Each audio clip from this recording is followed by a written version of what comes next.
Премиерот Никола Груевски денеска ја продолжува со агендата со средби со граѓаните. Груевски денеска е во посета на општините Ѓорче Петров и Сарај.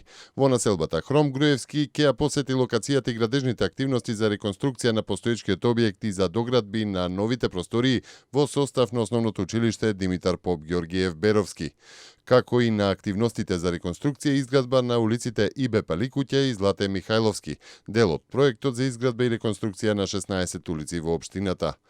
Денеска се предвидени и средби со граѓаните во селата Волково и Новосело, како и селата Љубин, Шишево и Сарај, каде се гради и ново средно училиште.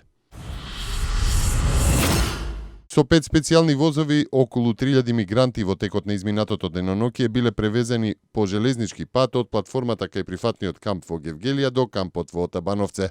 Преведувачи помагаат во идентификација на мигрантите при нивното доаѓање и транзитирање низ Западен Балкан. Најавено е и воспоставување регионална база на податоци за преведувачи кои ги зборуваат ретките јазици и кои ги користат мигрантите. Во период од 8 часот вчера до 8 часот денеска се издадени вкупно 2093 потврди на странски државјани. Најголем број се лица од Сирија, 1830. А бегалската криза продолжува да биде главна вест во Европа. Грчката крајбрежна стража соопшти дека спасила стотици мигранти и бегалци додека се обидувале со чамци да стигнат до грчките острови од турскиот брег. Грчките власти од вчера до денеска собрале 751 човек во 19 инциденти во близина на бреговите на островите.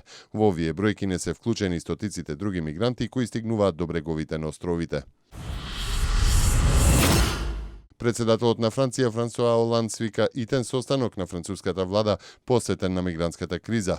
Медиумите состанокот го поврзуваат со фотографиите кои го шокираа светот со мртвото 3-годишно дете на плажата во Турција, пошто според оценките на француските медиуми, големите сили не ќе можат да останат рамнодушни на хуманитарната трагедија која се одвива во овој дел на светот. Унгарскиот премиер пак Виктор Орбан денеска изјави дека бранот бегалци во Европа се заканува да ги поткопа незините христијански корени и оти поради тоа е потребно владите да ги контролираат своите граници пред да се одлучат колку емигранти можат да примат. Од Унгарија стигна и веста дека последната станица на меѓународните возови со кои преку Будимпешта се пренесуваат стотици бегалци ќе биде на унгарските граници.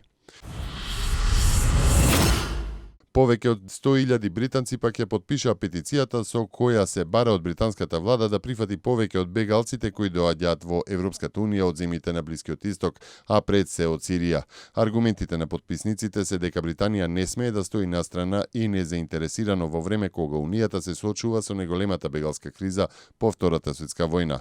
Предходно Берлин и Виена побараа од Лондон да направи повеќе во сегашната бегалска криза, што е име погодено унијата, предупредувајќи дека во спротивно Британија не би требала да очекува разбирање и поддршка за низините барања за реформи на Унијата и за нови преговори на Британија со Брисел.